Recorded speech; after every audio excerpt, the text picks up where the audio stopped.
Greetings, gamers! Welcome to yet again another tier list. For mainline characters of the games that I do actually want to play in the Fire Emblem series, this is close to the last on the list. FE9, Path of Radiance, the literal 9th entry in the series. It's marginal. I wouldn't say, well, actually, not marginally. I would say incredibly different than every other title beforehand concerning, like, levels of graphical design as well as, like, musical design. I absolutely love the music in this game. I think it's one of the best entries in the series when it comes to music as well as the graphical design. I think that there are a couple of entries that do offer some other takes on that. Like, for instance, Radiant Dawn is probably the best graphically. But that's not really why I'm here. I'm here because this tier list is all about the characters of FE9. This was the first Fire Emblem I really crunched down on, and I really grinded. And I don't even mean grinding as in the sense that, like, people think of grinding. I mean, I just played this game over and over and over again. It was hilarious because back in the day, when I first received this, I was under the impression, and I could even find, I believe there's still YouTube videos and, like, comment boards and stuff like that talking about this. But if you beat the game 25 times on difficult mode, you will unlock Grail with his Irvin as a playable character in the trial maps. And let me tell you, I don't really know if I did ever get to the 25 completions because I eventually did get rid of my GameCube. Huge mistake. But, fact of the matter is, and remains, I absolutely tried for that. I definitely did get Ashnard, I definitely did get the rest of the units. Was very disappointed that the Black Knight was not one of them, especially because, in my humble opinion, I think the Black Knight is the most interesting and cool villain in this game, as well as the most interesting and cool, like, designed character in this game. And the reason being is just because the Black Knight is literally a general who has tons of speed, who has tons of good statistics, a 1-2 range sword. Now, I didn't really have too much inference into that whole side of things when I first started. In fact, Path of Radiance was the game I played literally after Sacred Stones. Sacred Stones was the very first game that got me into the series. So just as a little bit of a backdrop, I think it's interesting. I think it's very interesting how that this game shaped a lot of my opinions about Fire Emblem. It's actually one of the many reasons why I hardcore don't agree with the way the direction of the series is going. Now, I'm not going to say Path of Radiance is perfect, because after playing some of the older games, like the Jugjoul games, buddy, let me tell you. So, beginning with the tier list, I have 5 tiers as normal. S, Legend, A, Knight, B, Squire, C, Page, and D, Trainee. This should be relatively understandable. See, when I first ended up jumping into Path of Radiance, this is one of the reasons why I gave the whole backdrop of this. It was like my first foray into medieval knight fantasy combat in video games. So I always, whenever I think of medieval knights and like fighting in like knightly battles with paladins and generals and so on and so forth, I always think first and foremost Path of Radiance, and that's why I decided to use this kind of ranking system. It is actually familiar to a different series, particularly difficulty settings on a different series. Not exactly going to bring up that, but the point of my ranking here is basically Legend is the absolute best staple units that you can possibly have in Path of Radiance. Knight are the units that are pretty darn fantastic and close to being a staple, but not necessarily required to be on every team. Squires are basically, I would say, middle of the road. Middle of the road, average. They're perfectly good, perfectly viable, perfectly useful. C is Page. They take a little bit of training, but they still can get there. And D is Trainee, as in you must train this unit, and you must pour a lot of effort into this unit to make this unit good. The thing about Path of Radiance is that the overwhelming majority of the characters in the early to mid game can be literally Nino tier and still be S tier, just because of how bonus experience points works in this particular game. And I am going to account for that in some degrees and measures, but I am also going to make sure that primarily I'm looking at the unit and what he brings to the table in general. My very first unit to rank will be Ike. Ike is interesting, right? Ike is oftentimes touted as an S tier unit. Best lord in the series, or one of the best lords in the series, and one of the reasons why a lot of people tout him as being one of the best is because he gets a 1-2 range preferential weapon. The problem with that is that in both Path of Radiance and Radiant Dawn, by the time Ike gets that 1-2 range preferential weapon, nobody cares.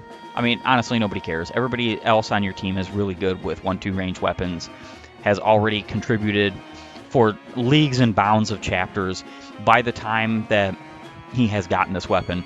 And though it is infinite usage and you can solo the rest of the game with Ike, once you get these weapons, particularly in Path of Radiance, and I'm going to be about Path of Radiance in this tier list, of course, you can solo the rest of the game with Ike once you get the Ragnail. The problem is that you cannot solo the game with Ike before you get the Ragnail. That is incredibly tedious. There's probably many people who would comment and say, well, I did it. Of course you can do it. It's sort of like soloing Generation 1 with Arden. Yeah, you can do it, but after a while, Arden's going to have to literally run down and KO each individual unit by himself, because they're all going to avoid him. And I would say that that's more tedious than Ike soloing Path of Radiance, because the AI in Fire Emblem games beyond the Jugdral games are retarded. The AI is literally retarded. Oh, I'm going to attack into the sky regardless of the statistics, regardless of the fact that I'm literally suiciding. So, one range will still suicide on Ike, but then you have 2 range, you have to deal with this, that, and the other, blah, blah, blah. I don't think, even remotely, that Ike is an S-tier unit. If Path of Radiance had triple weapon effectiveness, I would say he would be higher on my tier list than I'm going to put him at. But Path of Radiance is one of 2 games in the franchise that does not have triple weapon effectiveness. Now, a lot of people will also say that he is potentially a D tier or an E tier, an F tier unit, because he is a lord that is 1 range sword locked for the entirety of his existence until he gets the Ragnail. You're not doing anything with something like the Sonic Sword without some severe manipulation, because he doesn't have a magic growth that's really worthwhile. I love the fact that Ike actually has some pretty decent growths, especially on the defensive and resistive side, as well as everything else. But he doesn't have good magic growth, and this leads him to not being good with stuff like the Sonic Sword and the Rune Sword. So I would dare say that until he gets the Ragnail, he's not up to snuff with some of your other units. I'm not going to be putting him in D tier. He is going in B tier.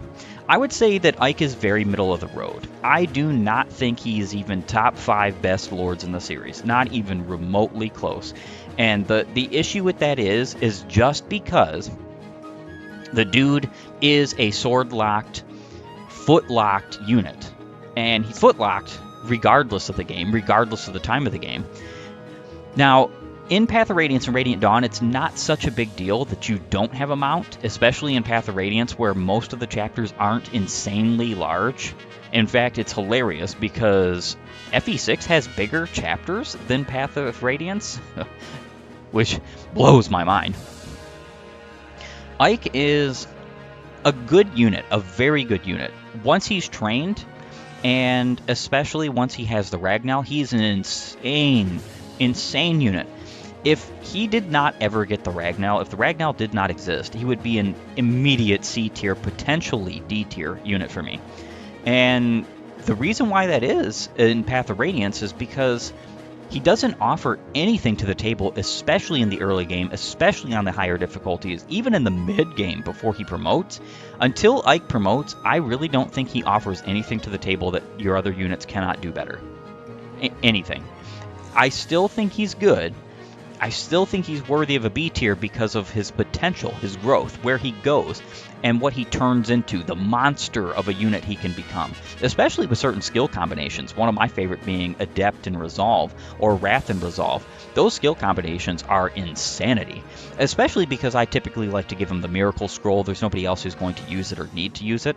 So having all of the above just makes him into an insanely powerful unit that eventually gets to the point where he has 39 strength at cap and at half HP because of Resolve, and 40 skill and 42 speed, or so on and so forth, or whatever.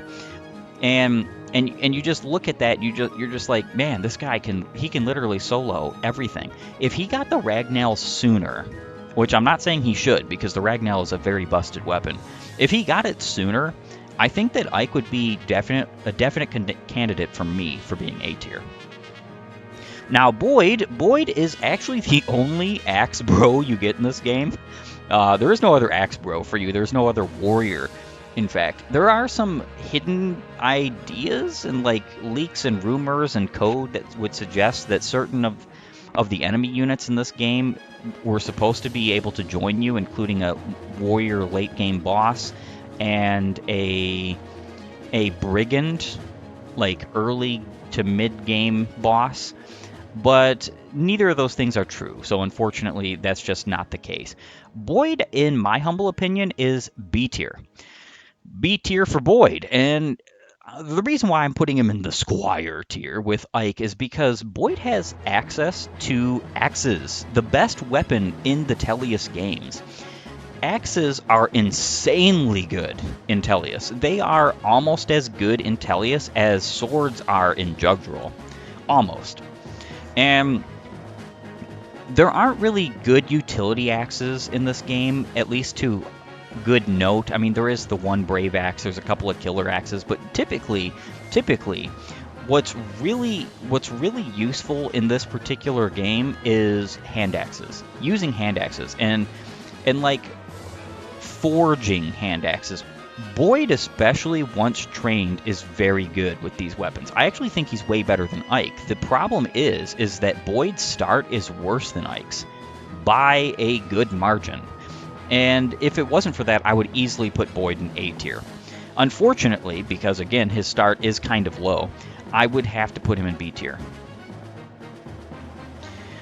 The other issue is that I don't think his promotion into warrior and the use of bows is all that great or useful. You're not really missing out on a lot by not having him or by not having a warrior, because the fact of the matter is bows aren't very good in FE9. They're just not. No triple effectiveness means that, sure, they're getting double effectiveness, but because their might is not as great as it has been in previous games, you're not really going to get a lot of effect out of that unless you have a lot of strength. Granted, Boyd is the strongest possible bow user in the game, but still, I would not really count that too much to him, especially because how powerful axes are. Now, Titania is next on the list, and if anybody in the world of FE doesn't think that Titania is an instant S tier, I don't know what to tell you. There's plenty of people who could probably say that she's overrated. I mean, that's a fine subjective opinion that you have, but it's not objective fact. Now, those both being erroneous, because subjectivity is opinion and objectivity is fact, so I was basically being redundant. But the fact of the matter is that she's factually a good character. She's got some of the best growths in the series concerning a Jagan. In fact, I would say that the only one better than her is Seth. Now, some of Seth's growths are actually worse than hers, but by and large, Seth is more powerful for his game than Titania is for her games. And because of this, I like to say that Seth is the poster child of these two units. These two units are the representation of the best kinds of Jagans, in my humble opinion. Early game pre-promotes that are very powerful, very good, that also have incredibly good growths, that stand up with the rest of the crowd and can stick around for the entirety of the game. I absolutely love that. Let alone the fact that Titania is more than capable at base to deal with pretty much every difficulty and everything you're going to do in every difficulty in this game. Now, of course, I am not going to include the Japanese exclusive Maniac mode. I don't play that. I have tried it. I don't think it was ever balanced or tested or cared for. I can see why it was scrapped. It wasn't scrapped because the Western audience is too weak or incapable of playing the game. It was scrapped because it's a bad mode. Period. That's all that there is to it. On the hardest of difficulties, Titania is just not bothered. And on the easiest of difficulties, she is basically like an instant win condition on every single map. With axes at basically S, she's very close to S, and then lances coming close to that, she is very capable. The problem is you don't get either the S rank axe or lance in this game, so it's almost pointless to have S ranks in either of those weapons, which is funny.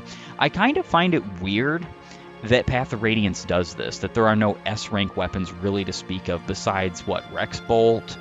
There's Rex Aura, but you have to do kind of like a glitch to get it, and then there's the Vague Kati. There's the double bow, but who cares about the double bow in this game? I think it has, 10 might and 4 range? Ooh, amazing. Titania is insanity. She is one of the best units in this series, in my humble opinion. I wouldn't say she's, on par with many of your broken units in the Jug Roll games, but for the regular entries in the series, for any of the GBA games as well as the GameCube or Wii games, I feel like Titania is an easy candidate for top 3. Oscar. I think that a lot of people overrate Oscar, in my humble opinion. Lances are okay in this game. They're okay, and Oscar is also okay. I would say that the only thing that makes Oscar worthy of an A tier is the fact that you can promote him as soon as possible with that big chunk of bonus experience points, and you can get him to the point where he has a ton of useful viability to him that makes him I want to say just like a second Titania, but almost better, because his support with Ike, as well as I believe he supports with Tanith as well. I believe he double supports with Earth, and if you were to do that, he can't be hit. Even on Maniac mode, he can't be hit. It's just not possible. And the reason why is because at that point he's getting 50, 60 avoid from those two A and B rank or whatever. I think it's S, and I can't even recall. I love the support system in this game, but I can't even remember exactly how it works. But I do think that Oscar is he's not really that good at his start. I'm going to throw it out there. People will throw hands up in the air and say Oscar is an amazing unit. I actually think that Oscar is on par with Boyd. And that might sound a little bit heinous, but honest to goodness, they both have the exact same amount of chapters to train in, and neither one of them are doubling anything at the start. And when you train them both at the same time, I think that Boyd becomes a better unit, honestly. Now, of course, there is something to be said about movement, rescue, being mounted, so on and so forth. I don't think that having Canto or being mounted, and this game does have Super Canto, just like Thracia. It doesn't have Ultra Canto, but it does have Super Canto. So you can attack and move away. I don't think that's enough of a reason to put Oscar way far above Boyd. I think Boyd is on realms of the usefulness of Oscar, especially once they're both trained. Once they're both trained, I think Boyd is far and away more powerful and more useful than Oscar.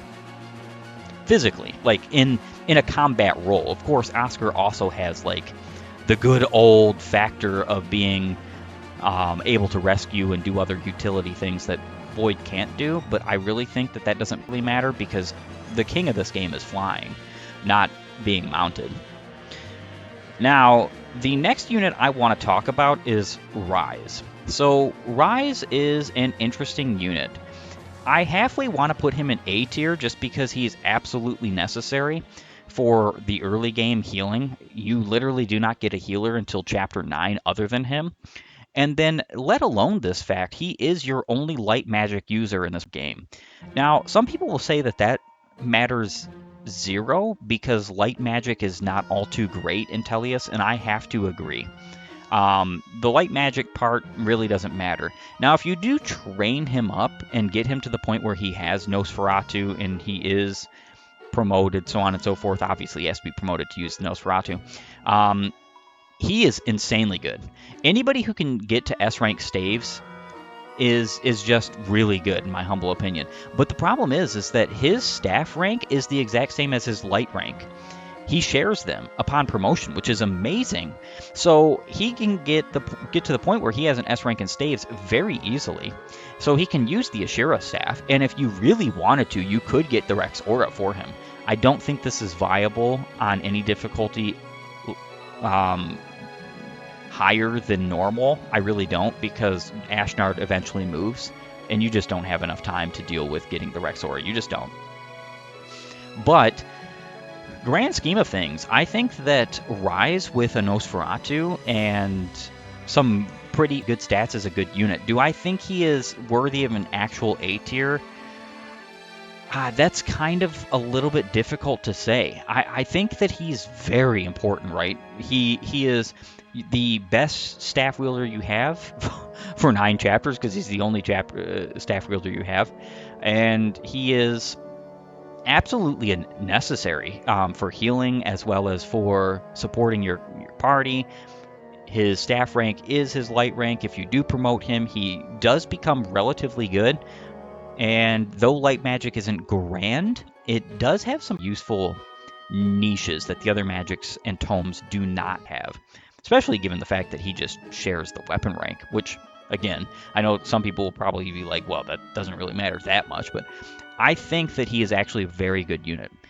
I'm going to keep him an A tier because of all of the things he can do for the entirety of his existence. Now, very personally, very frankly, in neither of my own personal Path of Radiance playthroughs that I have on my channels have I used Rise for the long term. And the reason why that is because I feel like Mist is just better than him, especially because by the time Mist arrives, you can just dump the whole of bonus experience points on her. Now, you could do this with any other unit, right? But she's a very good candidate of it, because a mounted staff-wielding, sword-wielding unit is, in my humble opinion, better. But I think that because of the utility he has, especially in the early game, especially on the higher difficulties, I think he's worthy of an A tier, given the fact that he is also the only light magic user in this entire game that you get. I think that has to be noted too. Now, Shinon is the next unit I'm going to be rating, and I'm going to put him in A tier. So there's probably going to be a lot of people who will say immediately, Gamerman, you abysmal fool, what are you doing? Why would you put Shinon in A tier? His bases aren't great. The amount of chapters you have him in is not great. His rejoin is not great. I think Shinon is awesome. Very frankly, I wish that Shinon was the main lord in this series, in Path of Radiance and Radiant Dawn. I really do. And the reason why I say that is because he has a ton of foibles. He has a ton of faults and flaws to his character that make me say, man, I like this character, because he has a growth arc. Whereas Ike is the most boring character, I think, in all of Path of Radiance. I think Ileana with her, I'm hungry bit is more fun and interesting than him. In fact, if we were rating units on levels of interesting, Ike would be in an F tier, maybe even a Z tier or something like that, and I would be putting Shinon in S tier. He'd be even higher than somebody like Titania, because even though I think Titania has an interesting backstory, I just love Shinon's story. Shinon has some of the best growth rates in this game. Some of the best growth rates in this game. If you train him, he will become just as good as any of your other units. I'm not saying he's good necessarily compared to Titania, because I'm not putting him in Titania's tier. I think he's good straight out of the gate. He's a fantastic early game pre-promote that helps you eliminate and annihilate enemies. as well as the fact that when he does rejoin, he's not all that incapable of being a great help to your team. Of course, there's going to be a lot of people who will say this is kind of a little bit of bias because of this, that, or whatever reason. I don't even think bows are that great in this game. But Shinon is fun. I like Shinon. I think he's a good unit. I think he's an interesting unit. I think he has good potential. And there are chapters, quite a few chapters in this game, that allow you to let an archer shine at times. And it's why bows aren't just an immediate loss to me in this game, even with the fact that they don't have triple effectiveness. Now, Gatry is a little bit of a different story. So I think Gatry is the best Armor Knight that you receive in this entry. Armor Knight. Listen to my words, Armor Knight. But I don't think he's fantastic. Now, he does have good potential, especially with the Night Ward. But before the Night Ward, I don't think he actually has... I don't think you want to grow him. Because the problem is his growth rate and speed is only 25%, whereas with the Night Ward, it would be 55%. I am rating these units by and large based on a fixed growth rate run. And the reason why is because fixed mode is my favorite in Path of Radiance. It is amazing. Fixed mode guarantees your units will get certain growth depending on the percentage of growth. So if you have a 10% growth in something, you will guarantee get one stat point in that stat 1 in 10 levels. Guaranteed. 100%. You're going to get it. So if you have 55%, what this means is that 1 in every 2 levels, he's going to get a point in speed. Now, eventually, he'll get like another point of speed here and there because the 5% does, jump onto that. It's 1 in 20. So it's basically like 1 in 2 levels plus 1. So he's not going to get just 10 levels of speed or 10 points of speed over 20 levels. He's actually going to get 11, which is very interesting. Very, very importantly, I don't think Armor Knights are useful in this game for the late game. And one of the reasons why I find him to be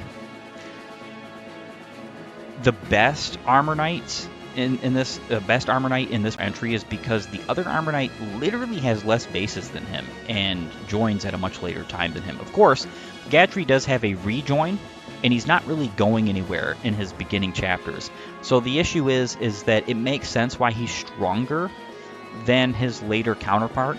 But I'm actually going to put him in C tier. And upon further notice, I think I'm going to put Shinon in B tier as a little bit of a thought process, came into my mind.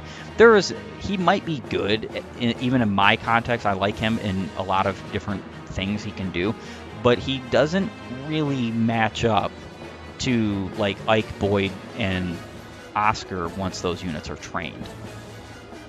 Soren is the next unit in my list to rate. I don't think that magic is an instant win in Path of Radiance, and that is because magic in this game is not the greatest. It is good. By all means, it is good.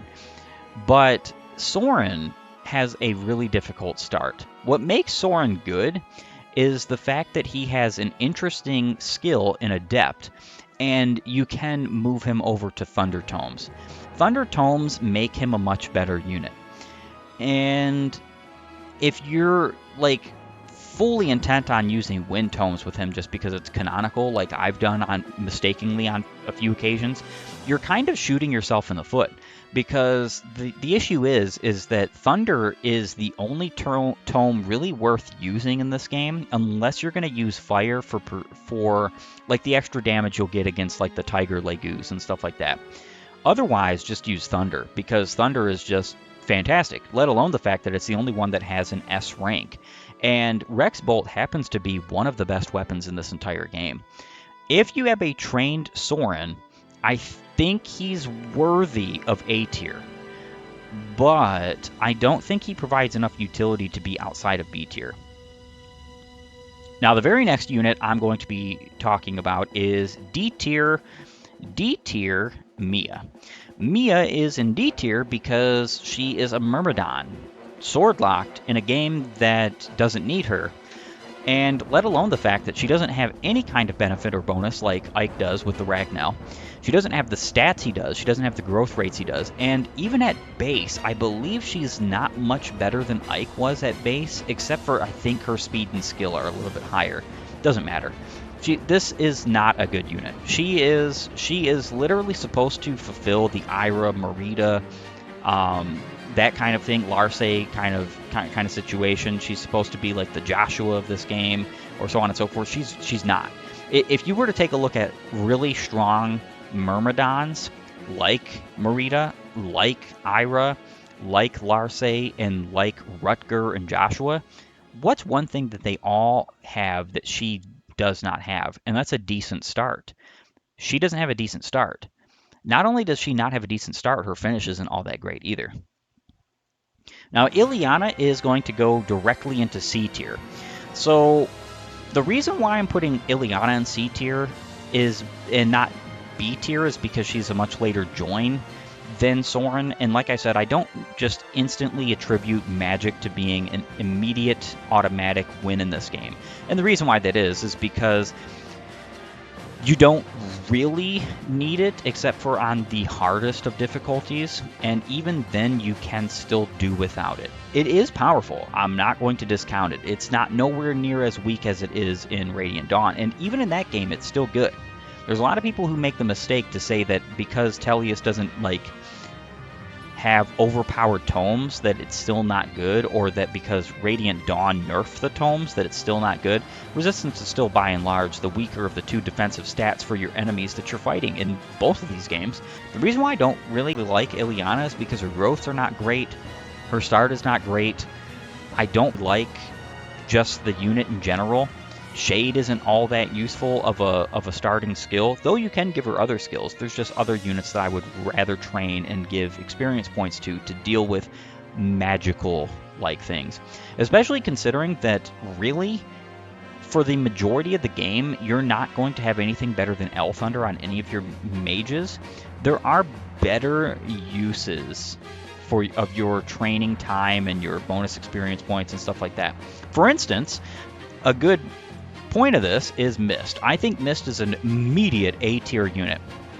Not only is she a healer, which means that she's just good right off rip, because she will be able to heal your units. She joins you directly after you get access to a load of bonus experience points. Now, what I particularly like doing with her is getting her to level 10, between level 10 and 15, and then early promoting her with a Master Seal. And the reason why is because the moment that you can get her promoted is the moment you can start working on her sword rank. I typically give her arm scrolls for this as well. I understand that this is a lot of training, a lot of babying, and a lot of, bias. But it's there and it's accessible, because the issue is unlike other games, you don't have to grind to give Mist these levels. You just get it from the bonus experience points in this game. And if you go the route I do, where you don't mess with, for instance, the prisoner release, you just escape that chapter, you get so much bonus experience points by the mid-game that you can pretty much take 2 zeros and make them heroes instantly. So a lot of people should just kind of appreciate that. And I know that there's going to be people who will say, well, if you're going to say that Mist is going to have all of those resources allocated to her, then everybody else should just be higher on the tier list or at her rank on the tier list, because all of them would become good if those resources were given to them. I fail to see that. Not only do I fail to see that, I heartedly disagree. This is probably the best game in the series to be a magic sword built unit. And the reason why I say that is just because of the skills on offer, the Sonic Sword and the Rune Sword. And the fact that you have Hermern, and you can deal with both of those, not having the greatest amount of usages. Obviously, Thracia is probably still better, because some of the magic swords do have some pretty busted like bonuses. Like, for instance, the Fire Sword gives a good old +5 to magic, and magic is dual purpose in that game. So maybe this is second best in the series. I would say that. It's like either first or second. It's hard to say because the games are vastly different. But a Trained Mist has 26 max magic, let alone the fact that the Sonic Sword has a 10 might, so she has a 36 max attack with that, or a 41 with the Rune Sword. Let alone that the Sonic Sword has double weapon effectiveness against flyers. All of the flyers in this game are wyverns, or ravens or hawks that do not have resistance to speak of. She is insanely powerful against these units once you have her trained. Her staff utility is amazing. You never want to get her to S rank in swords. The Vekati is pointless for a unit like this. But an S rank in staves allows her to use things like the Ashira staff, and then she doesn't even need S rank to use Fortify and Physic. Staff users in Path of Radiance are insanely good. Are they as good as some of the games previously? No, but they are insanely good because you need a lot of healing in this game. I love Mist. I think she's a very good unit and a very good addition to your team. And I think she's worthy, one of the only units that absolutely needs bonus experience points to become useful, good, or viable. Now, the very next unit I want to talk about is Rolf. He's actually another one of these cases. He actually joins at the exact same time Mist does, and he is another unit that needs bonus experience points to become any good. At his bases, he is 9 chapters away from Ike, 9 chapters removed from Ike's first join, and Ike has better bases than he does. Not only does Ike have better bases, but he has better growths. So the issue is that I cannot find even one decent quality of Rolf to put him any higher than D tier. I think he is a perfect example of a zero or a trainee in this tier list who I don't even think is worth getting to a hero because he doesn't have the growth rates to compensate. There's no really good bows, so he's not already there. If you're going to pump bonus experience points into him, you're kind of just throwing it away. It's like the jokes about burning your money. There's a lot of things you could do with your money that is no different than you taking your money outside and just lighting it on fire. I mean honestly, that's pretty much what this is. That's one of these situations. If you're going to give him bonus experience points, you might as well just light the stuff on fire and not use it. Marcia. So Marcia is an A tier immediately. And the reason why this is because Marcia is a flyer, and flyers are insanely good in this game. She's actually the first flyer you get, and the only flyer you get until you get Jill, which I believe Jill is a Chapter 12 recruit. And Marcia is a Chapter 9 recruit. So it's not that big of a difference. I would say that they're arguably in pretty much the same tier. Marcia allows you to do some pretty insane things, especially in the chapters before you do have the option to get Jill. And even when you have Jill join, if you're using Marcia, you can actually use a combination of the two. And you can pretty well sweep through that chapter, especially with a trained Marcia. I think that the flyers, particularly flyers in this game, are the best they've ever been, or some of the best they've ever been. And the reason why that is because not only do they have Super Canto, but you just have the capacity to make any of them really busted with bonus experience points, forged weaponry, so on and so forth. A lot of people will say that Marcia isn't as good, for instance, as Jill, because Jill's promotion is better, as well as her class and her class stat caps are better. And those things are true, but, and as well, the weapons that you get after promotion for a Wyvern Rider compared to a Pegasus Knight are vastly different. Getting axes upon promotion for a Wyvern Rider is insanely good. If Pegasus Knights got axes upon promotion, which would not fit them at all, so I don't think that they should, I think they would be more on par, even with the lesser, like, strength caps. But the fact of the matter is that she's still good. She's still very good. She's still very viable. She has decent growth rate. She's going to go wherever you need her to go, literally and proverbially.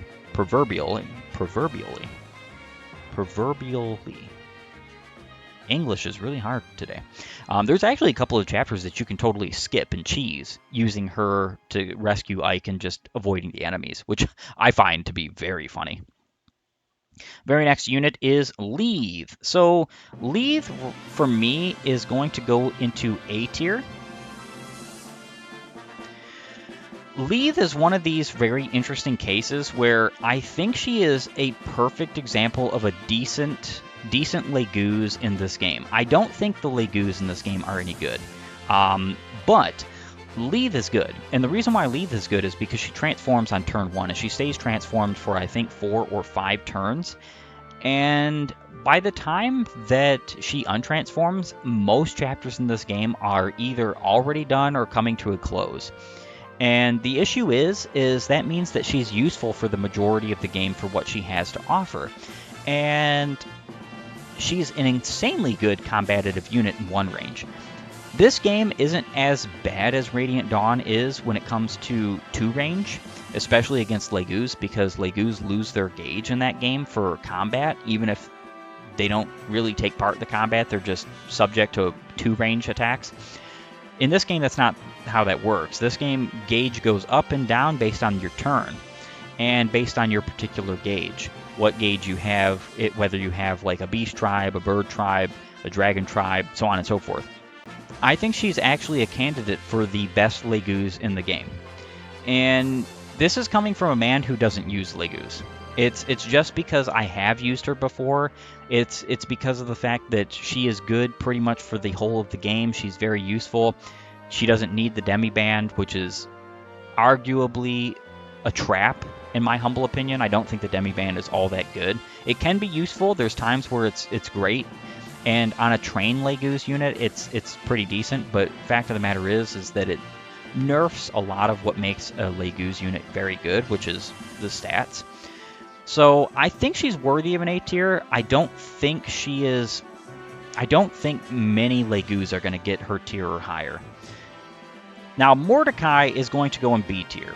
The only reason why Mordecai isn't in C or D tier, in my humble opinion, is because he comes with Smite, and he is one of 2 units in this game whom are the best and pretty much the only good users of Smite. Smite is amazing. Smite is one of the best positional tools you have in this game. I think it's even better than Rescue at times. I think it's better than the Rescue staff at times.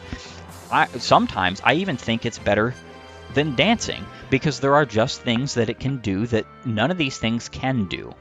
And I find the combination of using Mordecai with Smite as well as Moram with Smite, and then like your Dancer, Rayson, and like positioning, and I find all of that to be insanely fun, especially if you have the Rescue staff and you smite your Rescue staff user twice. So that Rescue staff user has moved 4 times, and usually it's missed for me. She has 8 movement. She's already been pushed 4 times, or 4 spaces, so she has basically an extra 4 movement. She can move her whole range, she can rescue the Dancer, and then have all of your units who are already way far out in the middle of battle be moved for again. And this is insanely strong when you combo these things together. It's one of the reasons why I will give Mordecai a B tier, though I don't think he's that great of a unit. He's a perfect example of a Legoos unit that if he didn't have the utility of Smite, he would be a D tier unit, just because he does not come with the automatic ability of transforming. He has to wait several turns. Let alone the fact that, again, the Demiband is, in my humble opinion, what I would consider a trap. And it's not because it's bad, it's just because you can only give it to one of your units and it nerfs whatever unit you're using it on. Volk is an interesting unit. I want to say that he is C tier. So Volk has no combat, relatively speaking. Even if you do promote him, I don't think he's going pretty much anywhere because knives are that bad in Path of Radiance. If knives were as good as they are in Radiant Dawn, I think I would bump him up a tier because he would have some kind of use, right, when it comes to combat.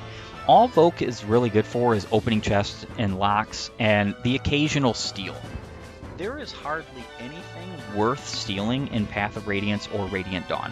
Hardly anything. Now there are some things, but there are hardly anything. I don't think this unit is all that necessary.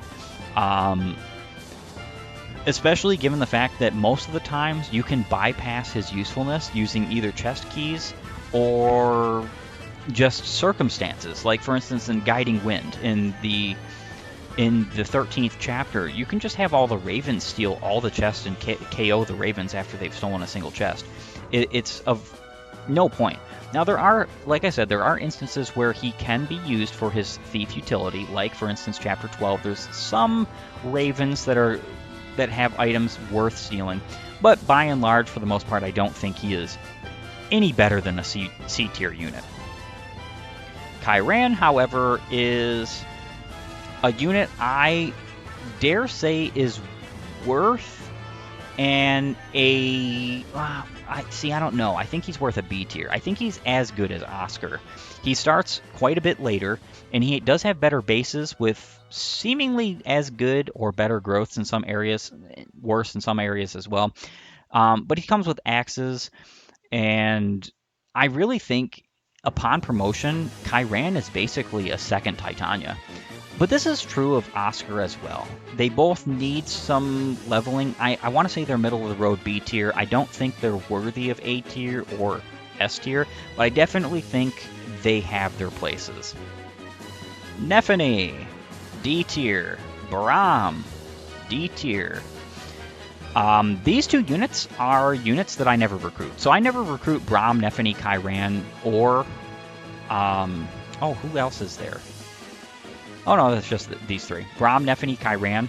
I never recruit these units. Never. I'm long and gone beyond this because I just want to get through that chapter and get all the bonus experience points I can.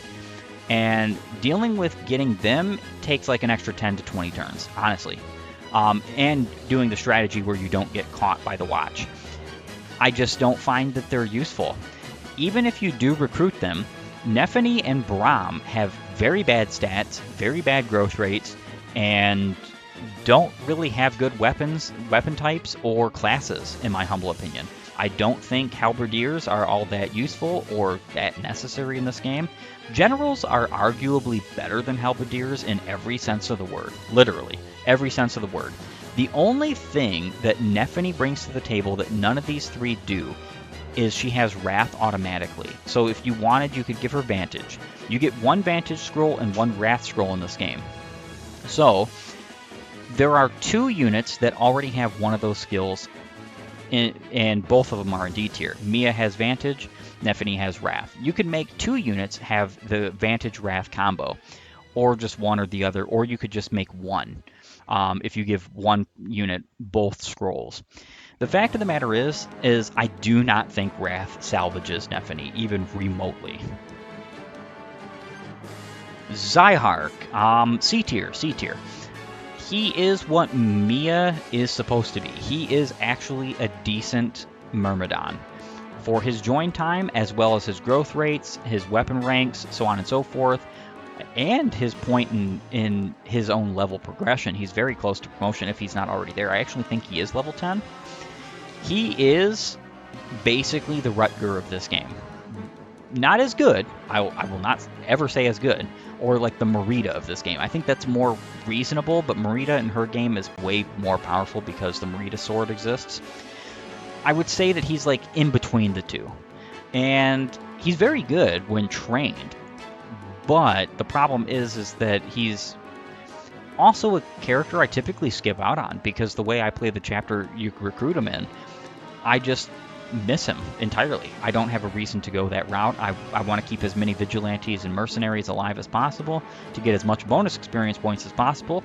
So it's like I'm doing a risk-reward thing. I'm basically making a choice between bonus experience points and these characters. And these four characters, Kyran, Nephany, Braum, and Zyhark, are not worth the bonus experience points that I would get while avoiding them. Soth is a D tier unit. Soth has no promotion. He has no valuable use. His growth rates are terrible. His skill is interesting but not good. And the only thing that he benefits to your party better than Volk is the fact that he doesn't cost 50 gold to open a chest or a lock. Luckily, Volk does not charge you for stealing, and I think the reason why that is, at least like story-wise, would be because Volk is stealing it for himself, quote-unquote, whatever items and weapons that he can take.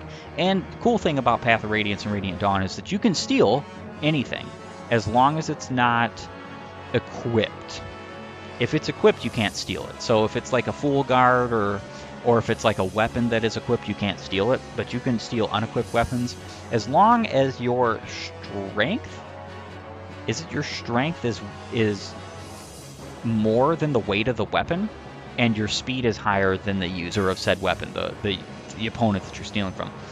Soth has a cap to this though, because he can only get to 20 speed, and because of that, he doesn't have as good of options as Volk, because Volk, upon promotion, if you decide to promote him, will actually get to the point where he caps his speed, and his speed cap is 30.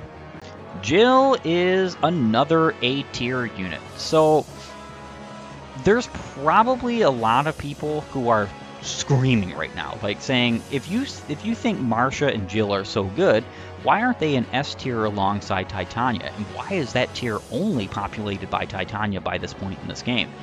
The reason why is because I don't think either Jill or Marcia are as good as Titania remotely. Now, they do have utility that Titania does not, but they have a very long and far way to go before they reach the point where they are basically Titania. Jill is arguably better than Marcia, but Marcia has a few chapters on her, and that's notable because some of the chapters that she does have on her are very important chapters to use flyer utility in, especially Chapter 10 and especially Chapter 11. Chapter 12 even is kind of good to have a flyer on at times, but you literally recruit Jill on Chapter 12, so that's kind of not necessarily the point. I don't think there's any utility to being a flyer on Chapter 9, if I'm being honest, especially if you go the way I go, which is you send somebody like Titania up to deal with Naidata and the rest of the brigands, because otherwise those houses are just going to be burnt down if you do not send somebody as fast as Titania. Now, there are people faster, but if you don't have anybody trained that's strong enough to take the hits and deal with the enemies, Titania is pretty much your only option. Next is good old Astrid. I think Astrid is a C tier unit. I actually think that Astrid is theoretically better than both Oscar and Kyran, and the reason why is because she has Paragon. Paragon is such an amazing skill. Double experience points growths cannot be understated in any game of the series, period. The problem is that her bases are absolutely abysmal. She starts bow locked, and though she can Canto, which is good with Super Canto, this does mean that she has the capability of attacking and moving back. The problem is she's doing basically 0 damage for her first 10 or so levels, and even after that, she's still not good. On the chapter that she joins on, the issue is that you can't go back to the base in order to give her bonus experience points, so she can't really get anything on that particular chapter, which would be very good if she could, because if she could one-shot or reliably deal with the Ravens, she would get so much experience points from this. Now, there are ways to obviously soften these enemies, especially because on the higher difficulties, even a unit like Titania doesn't typically double the Ravens, so she can typically KO them if she has a strong enough bow, so on and so forth. If you've made like an iron bow forge for her, she can be a pretty good asset for that chapter. And once promoted, I think she's better than both Oscar and Kyran concerning singular unit utility, right? Because Oscar is better than either of them concerning the fact that he has the Earth support and has very good supporting partners. But you can give her axes, and then she can stay on axes after promotion. She's got Paragon, so she's just going to rise up in ranks, and will eventually become to the point where she is as good as Titania, just like Kyran and Oscar, but she'll get there quicker. She'll actually get there quicker if we're not taking bonus experience points into account. Mechalov, immediate D tier. I think it's fun playing this game with nothing but the horseback units. I really do. I've done that before. I've also done it where I've only used like the Armor Knights or the Sages or so on and so forth. I think that's fun. I really do. And I think Mechalov can become a good unit. Do I think he is one? Definitely not. You're talking he joins in chapter 14, late into that chapter. So you only have half the game to go. He's not pre-promoted. He's not, I don't even think he's level 10 yet. And if he is level 10, you know, he doesn't have good stats. Let's be real. If you're going to early promote him, you're basically burning your money again. Burning your experience points. Burning your Master Seal. Because he's not going to provide any utility. He's not like Mist, who needs the sword rank. He doesn't care about any of this stuff. So I think he's got some potential if you train him, but he takes a long time to train. Now, an interesting unit to rate on this list is Tormod. So Tormod has he's basically like, I want to say he's got the highest skill ceiling of any unit in this game. And the reason why that is because of celerity. So he is a mage that can obviously become a sage. And you could end up getting to the point where he is not only a sage, but has +4 movement if you gave him the boots as well as celerity. Now, would I ever do that? No, because the boots are way better spent on either your Lord or your Dancer. And because this Dancer in this game has the ability to dance for 4 adjacent units upon transformation, the Dancer is the obvious choice. So I think Tormod has a great skill ceiling, but he is the most abysmal mage in this game at start. I do think that because he is a mage and pretty decent, and he does have celerity, I think he's not necessarily D tier material, but he's close. He is very close. I would say he's the closest to D tier in all of the C tier. Morim. C tier. The only thing that this unit has, in my humble opinion, that's worth his join is the ability to give smite to him. Once you can, he becomes your second avenue of smite and the other unit that's good at this. There's only 2 units in this game, in my humble opinion, that are good at smite, because both Mordecai and Morim can use smite with or without transformation and basically double shove anybody in the game, even flyers and mounted units. And that's important because that positioning can change your game entirely. However, Morim is another one of those units that doesn't transform automatically, so he requires the Demiband in order to transform. The only reason why Mordecai isn't in the same tier as him is because Mordecai joins far and away sooner, and he has smite already, whereas you have to wait till, what, chapter 19, 20? I think it's 20, actually. Or 21? Yeah, you have to wait till 21, because you get the scroll in 20. So it's a long time before you get the second smite scroll. I would dare say that he is almost worthy of a D tier.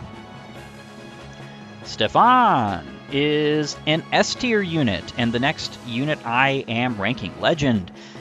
I hazard to say he is one of the best pre-promotes in this game. Literally one of the best pre-promotes in this game.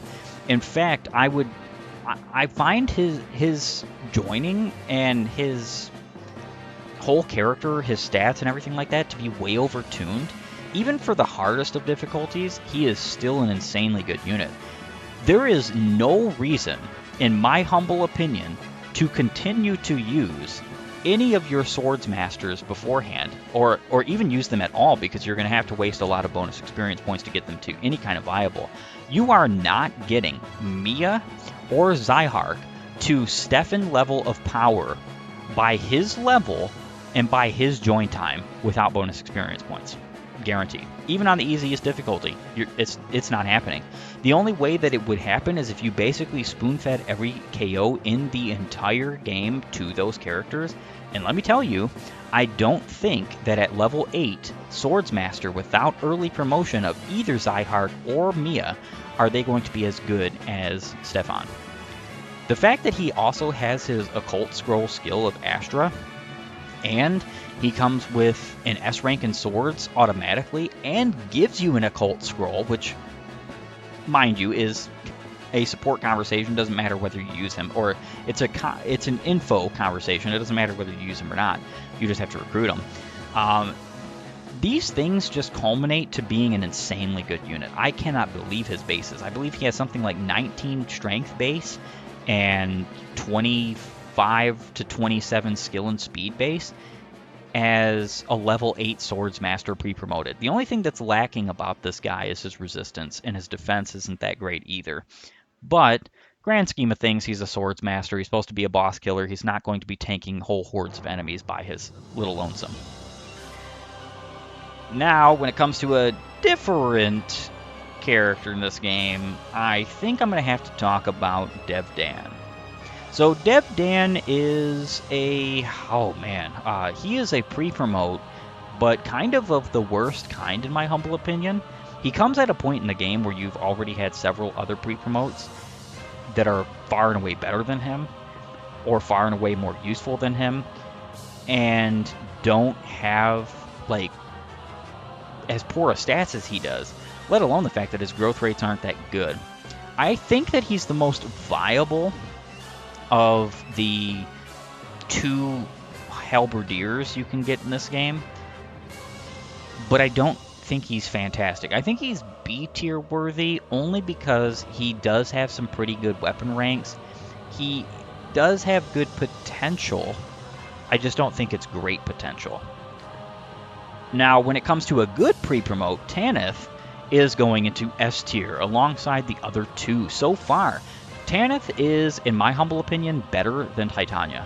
Not because Titania doesn't exist at the time Tanith does. It's because Tanith is basically Titania on a Pegasus.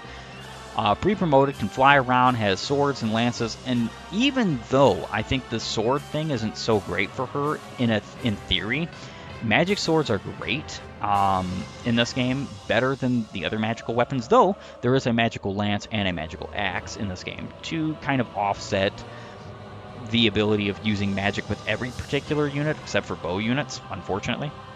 And Tanith has the ability to use both the Flame Lance and the Sonic Sword, as well as the Rune Sword, to very good effect. Now, those aren't really what you're using Tanith for. You're just not. What you're using Tanith for is her flyer utility, as well as good stats, and her very incredibly interesting skill. Reinforce is one of the most interesting skills in the entire series, and it's funny that it's given to her.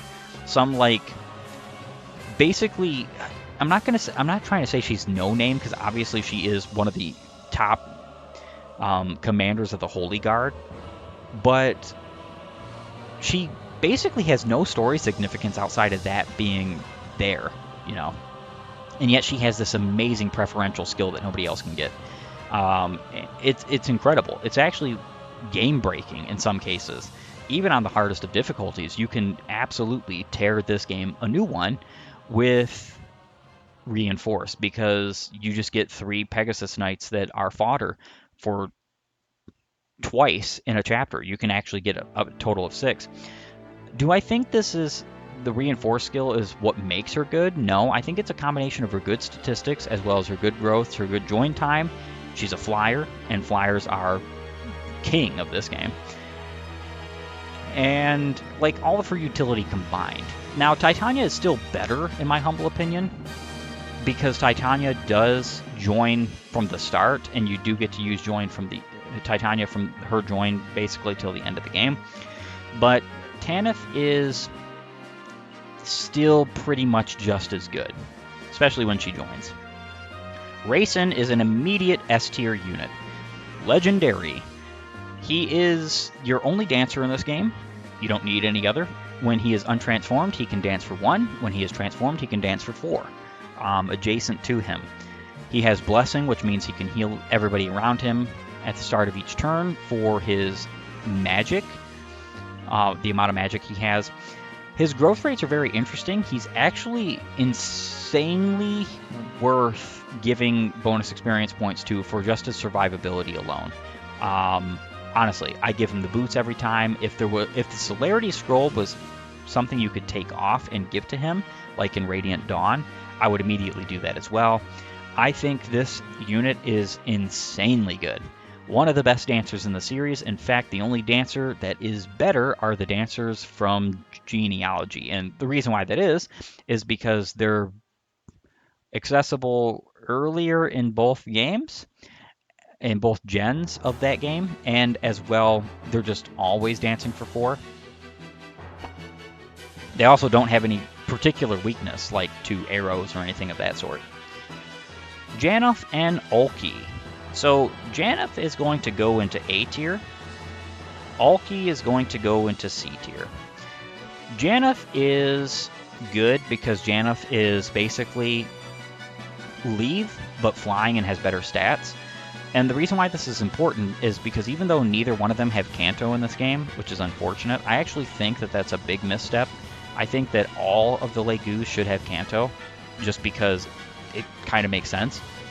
But the fact of the matter is that Janeth is strong out of the gate. He doesn't need the Demiband. Any Legus that needs the Demiband to work is automatically getting a tier like lower than he potentially should. And the reason why that is because the Demiband, again, is just a crutch, and you only get one of them in the game. Now, I'm not saying you shouldn't use it, and I'm not saying I don't use it, but the issue is that you really can only afford to use one Legus late game or long term that isn't a Legus that transforms automatically. And because of this, that's why Ulki is going down to C tier, whereas Janeth is going to A tier. Now, Janeth, again, is one of the only usable Legus in this game. His skill is not as good as Ulki, though, and I think this is kind of what they tried doing, is balancing it out, right? The Legus that could transform immediately don't have as good as skills as the Legus that can't transform immediately. And this is true in both Leave and Mordecai's case, as it is Janeth and Ulki's case. The Vigilance is just so much a better skill than the Insight. It's so much a better skill. But it doesn't matter, because though Ulki is technically better, technically stronger, Janeth transforms immediately. And that's just all there is to it. If Sages were pre-promotes that had access to staves, I think Khalil would be higher than C tier. Unfortunately, she's not higher than C tier. She's a very low on my totem pole list unit to use. I would rather use anybody else in C tier than her, but the only reason why she's not getting D tier is because I don't think she's as bad as the units in D tier. Unfortunately, and this is just coming from a man who loves his pre-promotes, a pre-promoted Sage that can't use staves is kind of missing the point of being a Sage. Kind of really missing the point. Giving them knives in this game was supposed to be, in my humble opinion, a balancing factor. This is a single-player, turn-based RPG. Balance should never be, listen to my words, balance should never be, hear what I'm saying, balance should never be the priority behind the design of these games. Fun should be. And the moment that you say, well, Pent and Seele were too strong, Athos is too strong, Sed is too strong, we gotta just do something. And then you make those units in Path of Radiance, the Sages, the pre-promoted Sages, terrible because of it. I just don't even understand. I don't even understand people who would like this kind of decision. Toronio, instant S tier. I want to say one of the best generals in the entire series. I think the only general that is, in my humble opinion, better than him is Xavier.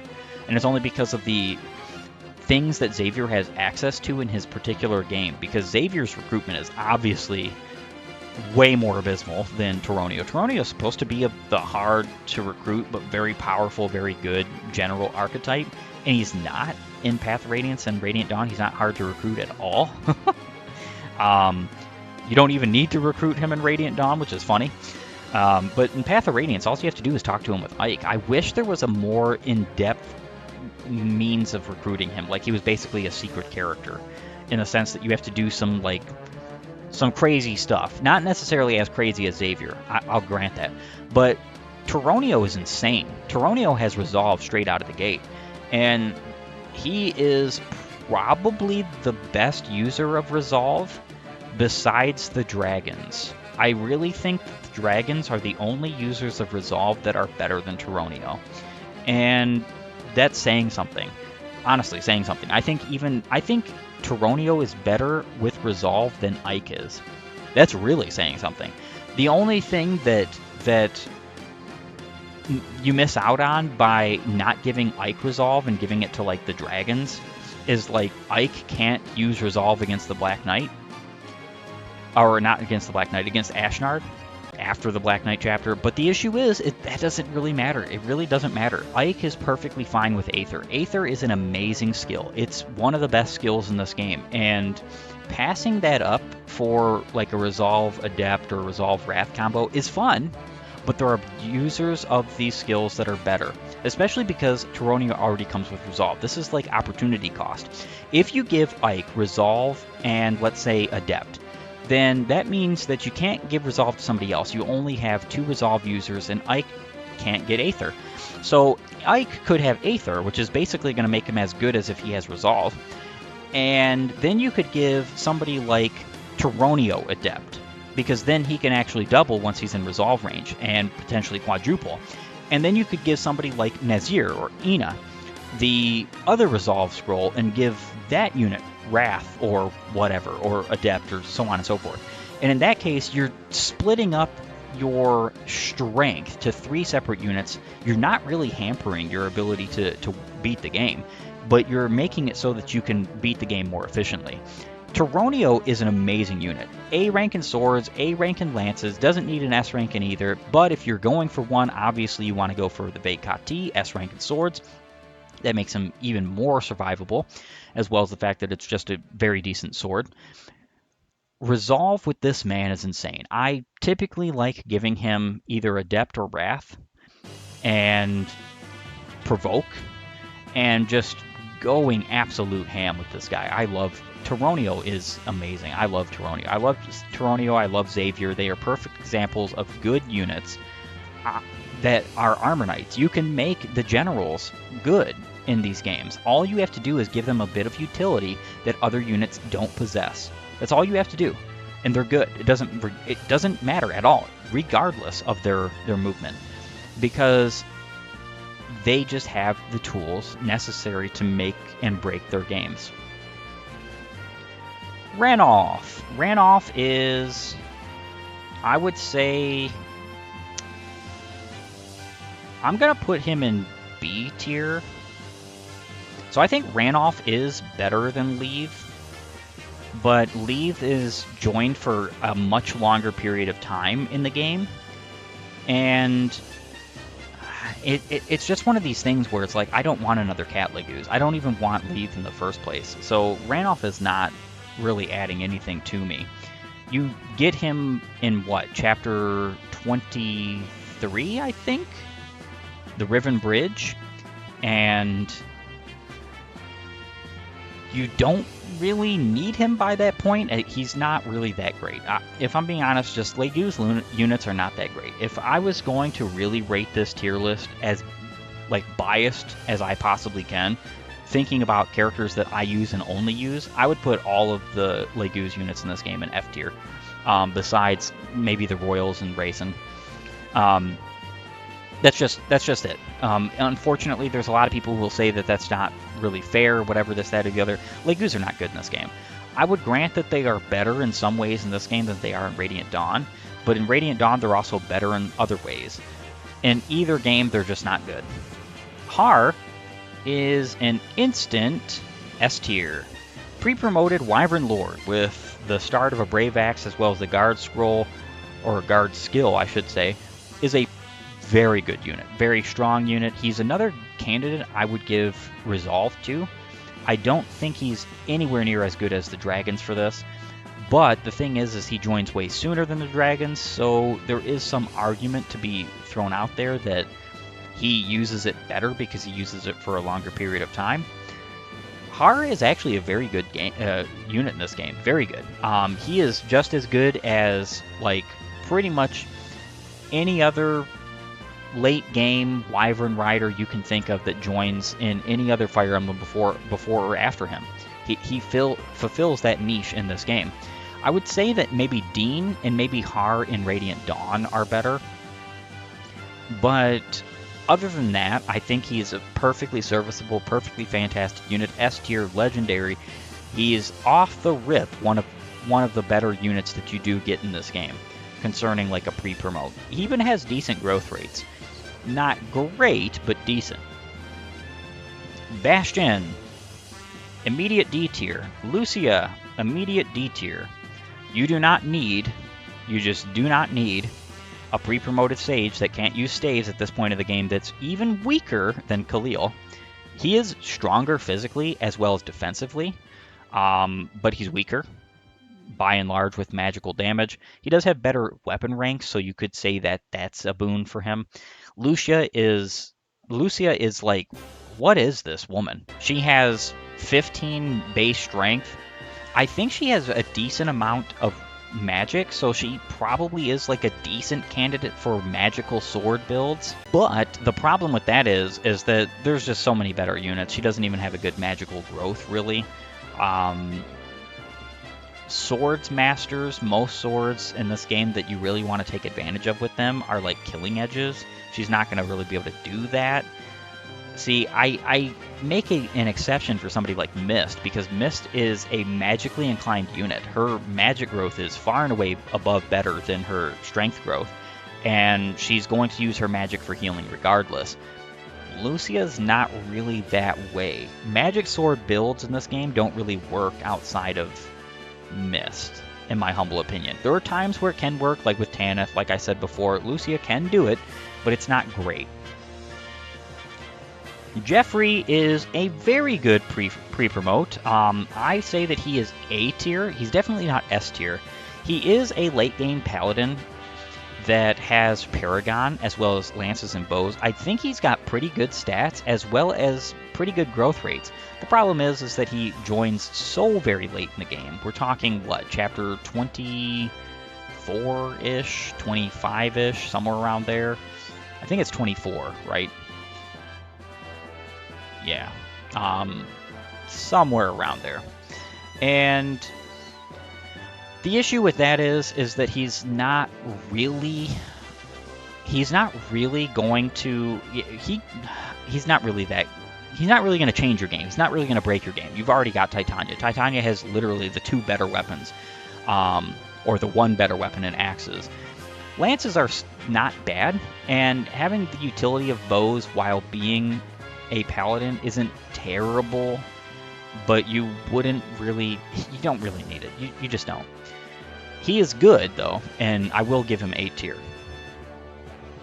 Largo is another instance of an A tier pre-promote who just doesn't make the cut of S tier, and the reason why this is because Largo is, though a pre-promoted berserker and the only berserker that you get in this game, like I said before, there was some kind of like code hint that there were supposed to be another one, but you don't get the other one, so it doesn't particularly matter.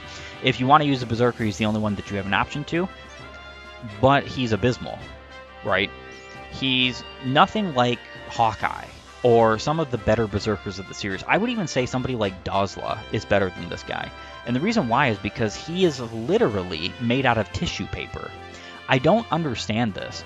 Like, he has the HP to match like a berserker, but he's got such little defense and such little resistance. There are female units in this game that come pre-promoted or not even pre-promoted that have levels of defense and resistance that are better than him. I think Lucia has better defense and resistance than him. And you can't even say it's an armor thing. She doesn't wear armor. The guy is literally muscles. The guy has talked about, wrestling tigers and this, that, and the other. And I do understand that in the realms of like an RPG, especially like a I want to say a Dungeons and Dragon inspired RPG, because Fire Emblem is obviously Dungeons and Dragons inspired, obviously. It's not completely, but it is obvious that that is partially there. Constitution, or the size and physique of a unit, doesn't just dictate defense. It also dictates HP, and he does have a lot of that, so he does have that in terms of defense. But you can't make me buy that somebody like Ileana has like more survivability than him, or somebody like Lucia or Khalil. Get out of here. Just get out of here with that. Alencia, she is the last Bjork pre-promote that you get that I'm going to be putting in S tier. So there's probably going to be a lot of people who say that this is nonsensical. Why would you ever put Alencia in S tier? So on and so forth. She is a terrible combative unit, this, that, and the other. She actually has very good potential. The issue is that she is, I think, she's not force deployed in like your chapters, but so you only get her for chapter 26, 27, and the final. You don't get her for chapter 28, which is unfortunate. It's actually very saddening in my humble opinion. The reason why I like her is because she is everything that makes the other flyers good, plus some. Like, she doesn't really have the combat, I'll grant that. But she does have an interesting skill ceiling for good combat, especially if you were to give her something like Resolve, which I've done before. I think that's pretty fun. I'm not going to tell you that it's good, but it's pretty fun because she has the capability of using that with her infinite use Brave Sword, the Amity. And she has A rank and staves automatically, so she's another candidate for using S rank. The S rank staff of the Ashira staff and Fortify and other things like that. Perfectly good candidate at these things. And she will excel at that. Basically, her utility is what's putting her in S tier, because her combat is not up to snuff, even trained, unless you go the Magic Sword route. She is the second best unit in the game who has that option, and she's very close to being able to do just that. Next two units I'm going to be speaking about are Nazir and Ina. Nazir and Ina are, I want to say, interchangeable. They're both, like, you can replace one or the other. Nazir is arguably better than Ina because he has better bases and his growths are around the same, but he only has 2 levels to grow, whereas Ina has 10 levels to grow. Neither one of these units are all that good in my humble opinion unless you give Resolve to them. If you don't give them Resolve, you might as well bench them because they're not going to do anything particularly that none of your other units can do otherwise. And the final 3 units I'm going to rate are Tibarn, Naysala, and Gifka. All of these are going into S tier directly and immediately. The reason why they are is because they are Legu's Royals, pre-promotes, basically, with insanely good stats, insanely good utility, combat ability, and they are 3 out of the 6 total units that can fight Ashnard. You only get to pick one. I would say that if we were ranking them, Naysala is the weakest of them, Tibarn somewhere in the middle, and then Gifka's the best. If you have speed wings to spare, you can make Tibarn the best by buffing him to the point where he can double Ashnard. But otherwise, it's just not... They're basically this game's Goto, but without, like, utility in the sense that they don't use staves or anything of the sort. So, that is my Fire Emblem 9 Path of Radiance tier list. It's actually kind of funny because I think most of the units in this game are either way overrated or way underrated, and it's one of the reasons why you see so many units in S tier and A tier. A lot of units are there that most people would not even put in like C or D tier, and the reason why is because of just missed potential and opportunity, not understanding a unit. Fact of the matter is I don't just look at one thing. I don't just say, well, can this unit slay everything in his path? That's not what you need for all units to do. Some units just have good join utility, or some units have good potential with that utility, so on and so forth. So, I want to thank you for joining me. If you like my content, please upvote and follow, or like and subscribe. Leave a comment down below. Tell me what you think about my tier list and what you would do concerning your own tier list and what you think about these units yourself, your own personal biases, and so on and so forth. While you're at it, have a great and glorious day gaming.